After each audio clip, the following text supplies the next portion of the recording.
रामकृष्ण हरी मंडळी, आज ना मी घरच्या कार्यक्रमानिमित्त बाहेर गेलेले होते. तर जेवणाच्या मेनूमध्ये हा भज्यांचा एक प्रकार मला खूप आवडला. हां, तुम्हाला आता ओळखायला पण येत असतील. ही भजी आहेत मक्याची. खूप खुसखुशीत कुरकुरीत अशी ही मक्याची भजी घरीही बनवता येतात. चला मग आजची माझी रेसिपी आहे मक्यांच्या भज्याची. सुरुवात करूया. बाजारातून 2 कणसे घेऊन आलेली, याला स्वीटकॉर्न म्हणतात. ही कणसे आता आपण स्वच्छ करून घेणार आहोत. याचा पाला काढून याच्या ज्या दोऱ्या आहेत त्याही काढून घ्यायच्या आहेत. आणि या ठिकाणी 2 कणसांची मी भजी बनवणार आहे. कणसाच्या ज्या बिया आहेत त्या आपण चाकूच्या सहाय्याने काढून घेऊया. दोन्ही कणसांच्या बिया या ठिकाणी काढून घेतलेल्या आहेत.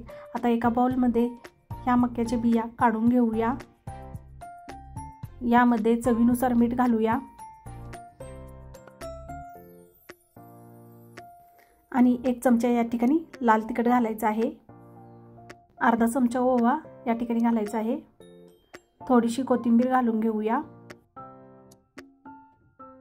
2 चमचे तांदळाचे पीठ घालायचे आहे. 5 मोठे चमचे बेसन पीठ घालायचं आहे. आता हे सर्व मिक्स करून घेणार आहोत. सुरुवातीला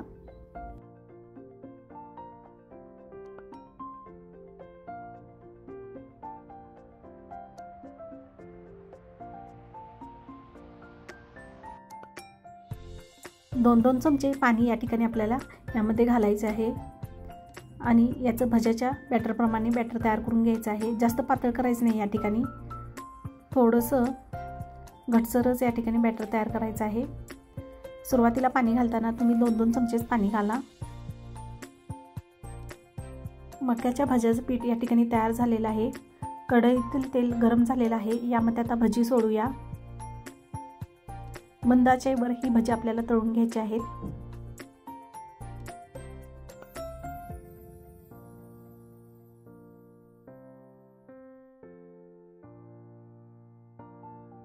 पाच ते 7 मिनिटं झालेले आहेत. अशा प्रकारे मंद आचेवर मी भजी तळून घेतलेली आहेत.